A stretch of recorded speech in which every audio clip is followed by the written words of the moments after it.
Hi, I'm Jim Yent from Golden Years Advisors, the home of the Kairos formula. Well, it's that time of the year, it's fourth quarter, and normally we'd be doing a state of the market, but many of our clients are still concerned about the virus. So we wanted to do a video update. We're going to do a series of short ones on various topics in a question and answer type format. As always, we're relying on the data from a lot of our partners, JP Morgan, City National, Rockdale First Trust, just to name a few. But let's jump right into it. The first question we hear a lot from investors is, how are we doing against the COVID pandemic? So let's jump right into the data. As you can see on the chart, this is really, depending on how you count it, the Delta variant was either the fourth or fifth wave of infections. And on this chart, you'll see that from earlier in the year, this final Delta wave that started really in that late June, early July timeframe has come down considerably. As a result, it had a pretty big impact on third quarter economic growth, but whether it is new cases, hospitalizations, or even daily fatalities, we've fallen over 50% from our peak. Really, the Delta variant was a tale of vaccination. As you can see on this next chart, the black line represents the unvaccinated and how the Delta variant really just significantly hit that portion of our population.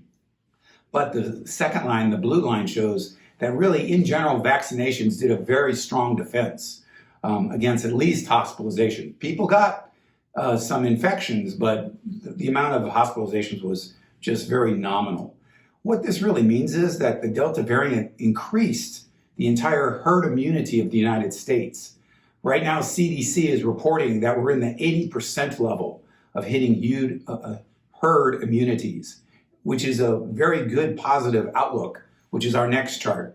If we look forward into winter, because this is flu season, it's about to start, you'll see on the right that in general, the belief is the vaccinations, and now with the third booster shots, as well as we're starting to expand those vaccinations down to children under 12, we really think this is going to be under control. This is a CDC number, not our number. And moreover, when we look forward, this is how life's going to be. Just like we get flu shots now, well, our flu shots will probably include COVID. So if that's how we're doing from a health and safety standard, what does this mean, at least from a U.S. perspective, on the economic recovery? Here we're using some of our First Trust Friends charts. And what I first off want you to notice is the red box. You're going to see three lines on all of these charts. The gray line represents the pre-pandemic level. The orange is what happened last year, and the blue is where we're currently at. So let's go clockwise from the upper left. Initial joblessness claims, that blue line you see is just about right back to pre-pandemic levels on top of that gray line. When it comes to continuing jobless claims, the second chart, once again, we're zooming in on it and we're way lower than last year's orange line. Let's go lower left. From a staffing, in terms of business needs, you'll see the blue line is actually higher than the pandemic levels. Right now, there's 1.2 job offerings for every unemployed person. So if you want to work, there is plenty of opportunities. As we sit right now, the estimate is about 1.5 million unemployed people are actively not looking, and their reason is the COVID virus, whether it's fear of infection or health or childcare concerns for their kids. There's still about 1.5 million of us not looking.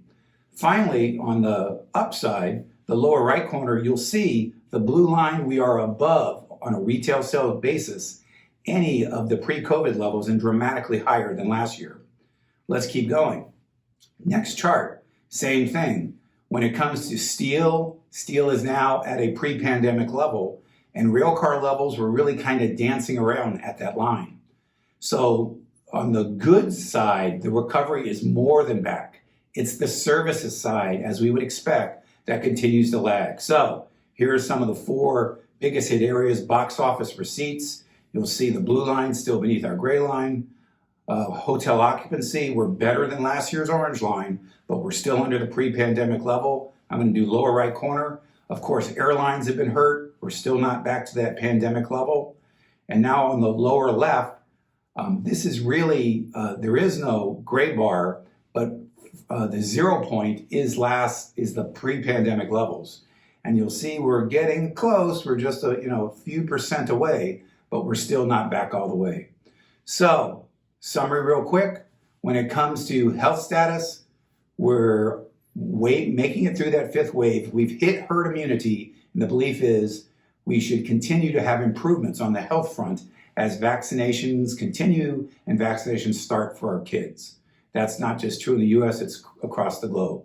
And we're seeing really that economic recovery gain strength as we head into the fourth quarter. As always, if you'd like any of these slides, please let us know. But that's update number 1. Talk to you soon.